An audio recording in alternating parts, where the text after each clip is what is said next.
নওগাঁ থেকে পার্শ্ববর্তী জেলা নাটোরের দূরত্ব প্রায় ৬০ কিলোমিটার। ২ বছর আগেও সড়কপথে এই দুই জেলার মধ্যে ছিল না কোনো যোগাযোগ ব্যবস্থা।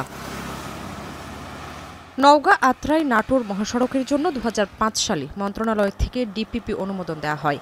এরপর ২০০৭ সালের জুন মাসে নওগাঁ সান্তাহার রোডের ঢাকার মোড় থেকে নাটোরের নলডাঙ্গা পর্যন্ত ৪৮ কিলোমিটার রাস্তার মাটি ভরাটের কাজ শেষ হয়।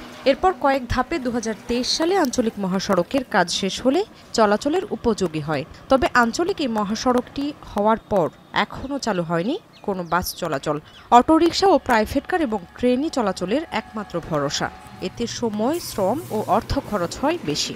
ট্রেন যাতায়াত হয় নাটোরে, কিন্তু ট্রেন তো সময় মতো পাওয়া যায় না। আপনার যদি বাস আমাদের যেটা আপনার মহাসড়ক হয়েছে, মহাসড়ক দিয়ে যায় তাহলে সময় কম লাগবে এবং ভাড়াও কম লাগবে। নওগাঁ থেকে নাটোরের দূরত্ব কমে যেত এবং টিকিট যেটা ভাড়া সেটাও কমে যেত। নওগাঁ, রানীনগর ও আত্রাই উপজেলায় ৫২টি বাস চলাচল করত একসময়। তবে ২০১২ সালে তা বন্ধ হয়ে যায়। এতে বাসের সঙ্গে সংশ্লিষ্ট অনেকে বেকার হয়ে পড়েন। নওগাঁ নাটোর রুটে বাস চালু হলে অন্তত ৫০০ মালিক, চালক ও শ্রমিকের কর্মসংস্থান হবে বলে জানান সংশ্লিষ্টরা।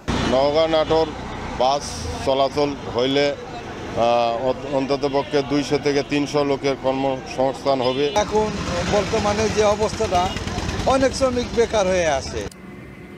বাসস্ট্যান্ড না থাকায় নওগাঁ নাটোর আঞ্চলিক মহাসড়কে বাস চালু সম্ভব হচ্ছে না বলে জানায় জেলা সড়ক পরিবহন মালিক সমিতি। তবে নির্দিষ্ট স্থানে বাসস্ট্যান্ড নির্মাণে জায়গা সিলেকশনের কাজ চলছে বলে জানান পৌর প্রশাসক।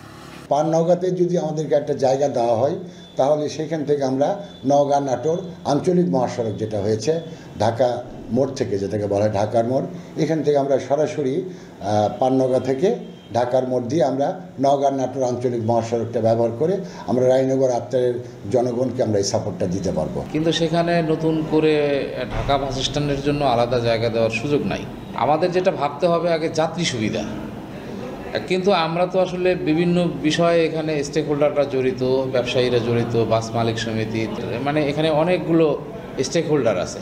নওগাঁ নাটোর আঞ্চলিক মহাসড়কে বাস চালু হলে দুই জেলার ৬ উপজেলার মানুষের আর্থ-সামাজিক উন্নয়নের পাশাপাশি জীবনমানও পরিবর্তন হবে, এমনটাই বলছেন স্থানীয়রা। এখন নওগাঁ।